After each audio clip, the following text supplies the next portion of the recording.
Chim chimney, chim chimney, chim chim cheree. A sweep is as lucky can be. The relatively clean, happy-go-lucky chimney sweep of today is a far cry from his counterpart of the 17th and 18th centuries.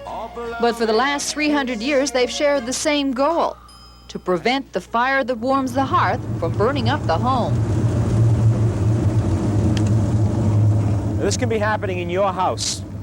How do you recognize a chimney fire? Well, one of the best ways of recognizing a chimney fire is you'll hear a kind of a roaring sound starting your chimney. Now, with a wood stove, you may see the stovepipe start to glow red. If you turn the lights off and the stovepipe is still glowing red, you know you're in trouble. Chances are you have a chimney fire. First thing you do is you call your fire department. Usually what you find is a heavy creosote buildup of burning, usually burning green wood. Just general not keeping the thing up. Creosote is a natural byproduct of the burning of wood, and every chimney, be it from a wood stove or fireplace, needs to have the creosote buildup removed before it becomes a fire hazard. I have great value on my property, and most value that I have is my wife, my son, and myself, and that to me is very important. And the money that you save is not worth the money to have your house destroyed. Chimney sweeps have been around since the 1600s, and while many legends have grown up around the black-suited figure in the top hat, the truth is the chimney sweep was desperately poor and often lived a wretched life.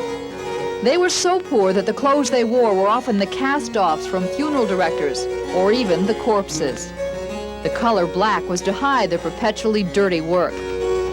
Child labor was used. Small children were often stolen from their homes by chimney sweeps or sold by desperately poor parents.